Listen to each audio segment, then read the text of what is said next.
Hello and welcome. The last few days have been rather exciting for Telangana watchers.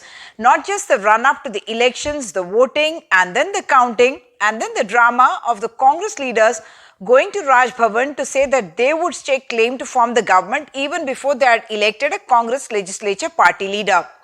So the run-up to Revanth Reddy taking oath of office as Chief Minister of Telangana has been not without its share of drama and build-up of a lot of action as well.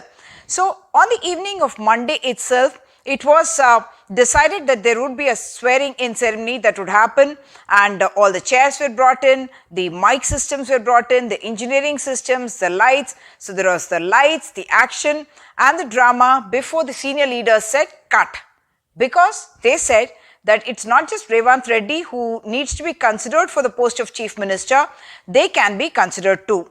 What we understand from Congress sources is that even before the voting had taken place, Rahul Gandhi had himself promised to Revanth Reddy that he would be made Chief Minister when the Congress gets a majority in Telangana. The camaraderie between Rahul Gandhi and Priyanka Gandhi with the Telangana Congress Chief Revanth Reddy was quite obvious even at the last roadshow that they did at Malkajgiri. In fact, they were doing selfies together, and the kind of a vibe that they had, it did appear that the Gandhi brother and sister, the siblings, were quite impressed with his kind of energy, gusto and the confidence that he displayed. In fact, one of the videos that went viral was when Revanth Reddy was saying bye to the people of the audience in one of the campaign meetings, and that's when Rahul Gandhi butted in to say it's bye KCR. It's not bye to the people, but it is bye KCR. So what happened was these senior leaders, Uttam Kumar Reddy, Batti Vikramarka, put forth that they have been loyal to the party, that politically that they have delivered better. Uttam Kumar Reddy, from Nalgonda district, had delivered 11 out of the 12 seats, and Batti Vikramarka, a Dalit face of the party, had delivered 9 out of 10 seats in Khammam, whereas in comparison, Revanth Reddy was someone who was new to the party. His loyalty to the party could not be more than what these leaders claimed could be. And the third aspect was about political delivery. They claimed that in his Malkajgiri constituency, parliamentary constituency, he had not been able to deliver a single seat, and they also said that in as many as 4 seats, in fact, the Congress had come third. They also pointed out that he had contested both Kodangal and Kamareddy, and yet he was not able to retain Kamareddy. But for the Congress leadership in Delhi, the view was a little different. He was a leader who had campaigned in all the different constituencies of the state. He had been heli-hopping and campaigning across the state, not just focusing or limiting himself to his own constituency. And even the contest in Kamareddy, he took on when he was told or directed by the central leadership, because what we understand is that when Itala Rajendra was pitted against KCR in Gajwel, the central leadership felt that Revanth Reddy should take on KCR in Kamareddy, and that's what he had done on behalf of the leadership. The other thing that was argued against Revanth Reddy was that there is a case pending against him. There are cases pending against him. The most significant of them, the cash for vote scam, in which he is alleged to have bribed or caught on camera bribing a nominated member of the legislature in order to vote in favor of a particular MLC candidate. And that happened in 2015, and the case had been is still pending in court, and that was also told to him that is one of the reasons that should be held out against him. The Congress, being a democratic party that it is, and everyone has their view and it is heard as well, and they would like to convey that seniority as well as loyalty is respected and valued. So these people were given a hearing, but after all that, the announcement that was made by Mr. K.C. Venugopal was that Revanth Reddy has been elected as the CLP leader, and he's the one who would become the Chief Minister. Was obvious because he was being nominated, or the central leadership which had been authorized to take the decision had decided that he will be CLP leader. But the story did not end there, because Revanth Reddy went immediately to Delhi also to invite all the central leaders to come over. But there is a lot of lobbying that started happening after that. That is also something quite typical for the Congress party, perhaps, because Mr. Uttam Kumar Reddy and Batti Vikramarka, who were also in that press conference along with KC Venugopal, when he made that announcement, they looked distinctly unhappy. But for the Congress, perhaps the solace is that these are not leaders who are going to rebel or split the party, and it is that with that confidence that they thought that they could convince them. Uttam Kumar Reddy himself saying that he's been a soldier and therefore he would follow the decision of the leadership. But yes, lobbying did start, and you had other leaders as well, Mr. Sridhar Babu, Mr. Gaddam Vinod, all of them going into Delhi and lobbying for what they could get in the cabinet that is going to be sworn in. So while the announcement is for only the Chief Minister, Revanth Reddy, the ceremony to be held at Lal Bahadur Stadium, a big show in which multiple leaders have been invited as well. Who is going to constitute his cabinet, that again becomes a point of lobby. What we were also told was that when he was promised the Chief Minister's chair, he was also told that the decision on the rest of the cabinet would be taken by the central leadership, because they have to accommodate the seniority, the caste factor, the regional factor as well. What we understand is that when Revanth Reddy in fact went to Delhi, he had handed over a slip of paper to Mr. D.K. Shivkumar that spoke about the options that he would like to be considered in his own cabinet. So, one, the Reddy lobby, of course, there are about 25 Reddys in the list of 64 MLAs of the Congress, and therefore they would expect that they would get at least 5 cabinet berths. That could would that include the Chief Minister? That's a open-ended question. Of course, the size of the cabinet can't be more than 18.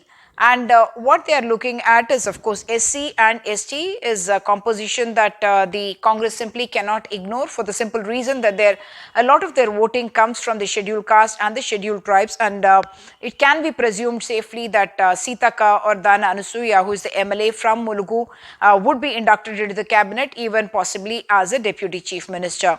Batti Vikramarka and Uttam Kumar Reddy presumably would have been offered deputy chief minister, because they had lobbied for the chief minister's post and the leadership has not been able to give them that. Whether Uttam Kumar Reddy would be agreeable to work under Revanth Reddy, that is something that is still an open-ended question. His wife Padmavati Reddy, who in fact won from Kodad, she could be accommodated as a minister as well.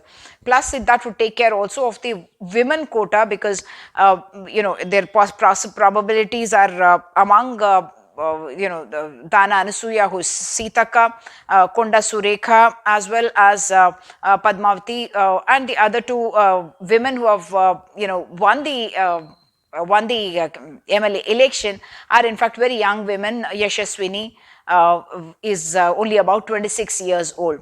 The other factor, of course, would be of the BCs. They have not scored too many MLA seats. They have not been able to earn too many MLA seats, but at least 4 of them possibly will have to be accommodated in the cabinet. There's a minority face that the Congress is certainly lacking.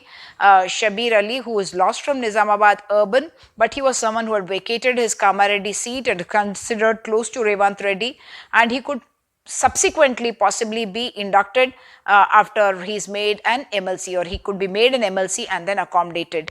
The other persons who are in the race would be again Mr. Sridhar Babu, who belongs to the Brahmin community, only representative there, so he could be inducted as well. Then from the Kamma community, you have Tumala Nageshwar, he's the only one, so he needs to be inducted as well. From the Velama community, again there would be a kind of a competition for who gets into the cabinet, but that group will have to be accommodated as well. So with all these accommodations, gender, caste, region, the Congress will also have to look at representation in the Hyderabad region itself, because they have not been able to score, out of the core Hyderabad seats of 15, 7 went to the BRS, 7 went to the MIM, and only 1 went to the BJP, and the Congress is really lacking MLAs in this core region to be called as Hyderabad ministers.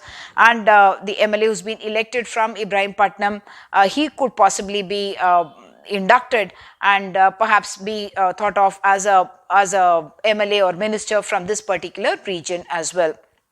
So we will look forward to what exactly the combinations are. But what is interesting is that Revanth Reddy has invited not just Sonia Gandhi, Rahul Gandhi, Priyanka Gandhi, Mallikarjun Kharge, and all the galaxy of leaders expected to attend.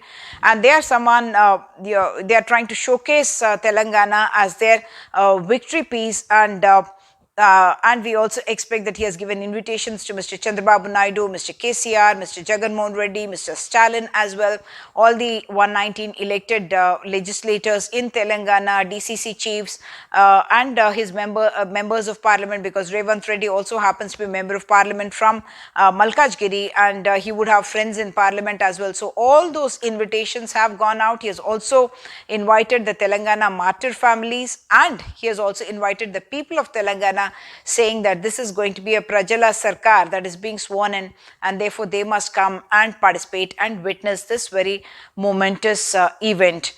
The challenge will be going ahead.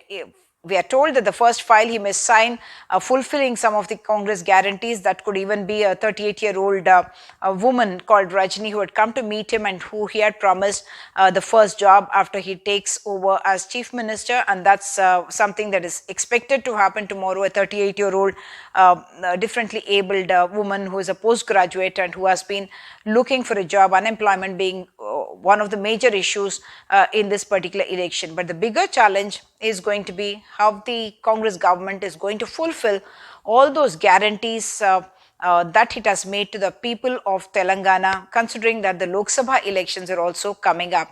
The other point that was in fact made against Revanth Reddy was to say that he has not had experience as a minister because he has always been in a party that was in the opposition.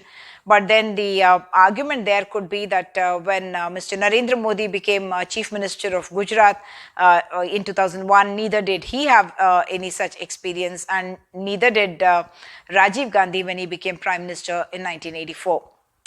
So keep watching this space, and we'll bring you more exciting stories and behind the scene drama.